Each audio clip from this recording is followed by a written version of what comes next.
सभी कटनी वासियों को मेरा नमस्कार। वर्तमान स्थिति में जैसा कि सभी को अवगत है कि कोरोना का प्रकोप लगातार जिले में और प्रदेश के सभी जिलों में बना हुआ है। हमारे जिले में भी केसेस अभी लगातार निकल कर आ रहे हैं। इसके अलावा हॉस्पिटल में भी सीरियस केसेस लगातार आ रहे हैं। सर्वप्रथम तो मैं सभी को ये अवगत कराना चाहूँगा कि किसी भी जिले के स्वास्थ्य सेवाओं की जो क्षमता होती है वो सीमित होती है, कहीं पर भी असीमित बेड नहीं हो सकते हैं। हमारे जिले में भी जितने भी बेडों की व्यवस्था की गई है, चाहे वो सरकारी अस्पतालों में हो या निजी अस्पताल में हो, आज की स्थिति में सभी बेड भरे हुए हैं। हम लगातार सरकारी और निजी दोनों ही तरीके के अस्पतालों में ऐसे पेशेंट्स को डिस्चार्ज भी कर रहे हैं जिनको अब और इलाज की जरूरत नहीं है। मेरा सभी जिले वासियों से और ऐसे सभी लोगों से जिनके परिजन सीरियस हैं या उनको हॉस्पिटल की ज़रूरत है, उनसे आग्रह है कि इस बात को समझें और जैसे जैसे हमारे पास बेड खाली होते जा रहे हैं हम लोगों को एडमिट कर रहे हैं। इसके अलावा अन्य निजी अस्पताल जो कि कोरोना के इलाज के लिए आगे आना चाहते हैं, उनके भी आवेदनों पर विचार करके हम उनको अनुमति दे रहे हैं। आज भी दो ऐसे अस्पतालों को हमने अनुमति दी है। हम अपने जिले में 1-2 स्थानों पर मेकशिफ्ट हॉस्पिटल बनाने की भी कार्रवाई कर रहे हैं, जिसको आने वाले 1-2 दिवसों में कर लिया जाएगा। ये मेकशिफ्ट हॉस्पिटल ऐसे पेशेंट्स के लिए ही होंगे जो बहुत सीरियस नहीं है, क्योंकि सीरियस पेशेंट्स को हमें अस्पताल में ही रखना पड़ेगा। जहां तक अस्पतालों में ऑक्सीजन सप्लाई को लेकर संशय है, मैं ये बात स्पष्ट करना चाहता हूं कि पूरे प्रदेश की तरह हमारे जिले में भी ऑक्सीजन का कुछ संकट है, लेकिन वर्तमान स्थिति में हम इसका प्रबंधन करने में अपनी पूरी जी जान लगा रहे हैं और प्रबंधन कर भी रहे हैं। आने वाले दिनों में भी हम अपना पूरा प्रयास करेंगे। प्रदेश और देश के किसी भी कोने से हमें ऑक्सीजन सप्लाई की जो भी व्यवस्था करनी पड़ेगी हम उसको करेंगे। मेरा रेमडेसिविर दवाई के बारे में ये कहना है कि ये दवाई एक एक्सपेरिमेंटल ड्रग है, जिसके बारे में समय समय पर स्वास्थ्य विभाग द्वारा गाइडलाइन जारी की गई है कि इसका उपयोग कब और कैसी स्थिति में लगाया जा सकता है।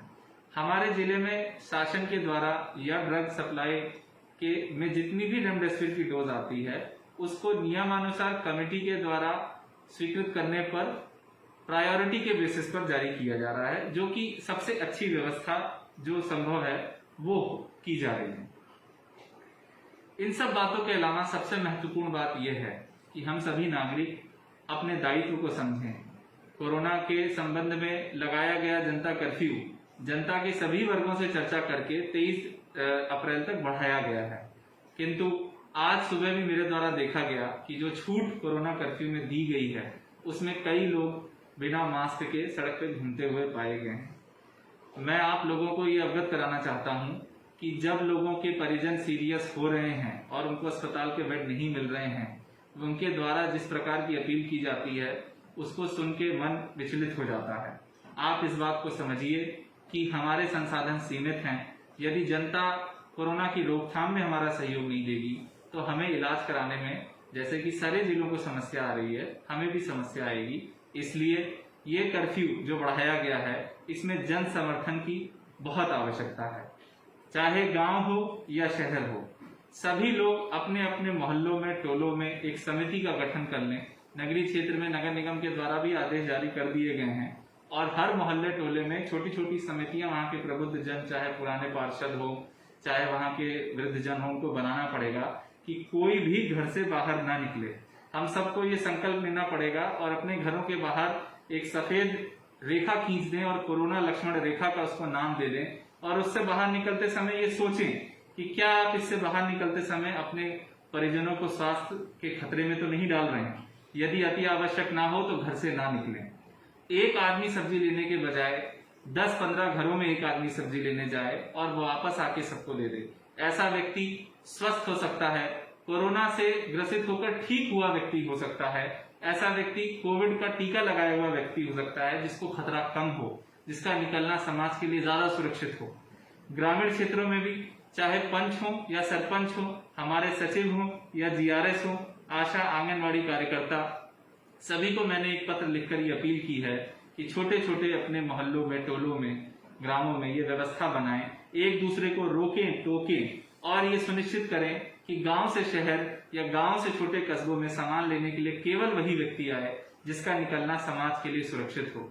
ये कठिनाई की घड़ी है, यदि सबका साथ नहीं मिलेगा तो हम इस लड़ाई में पीछे रह जाएंगे।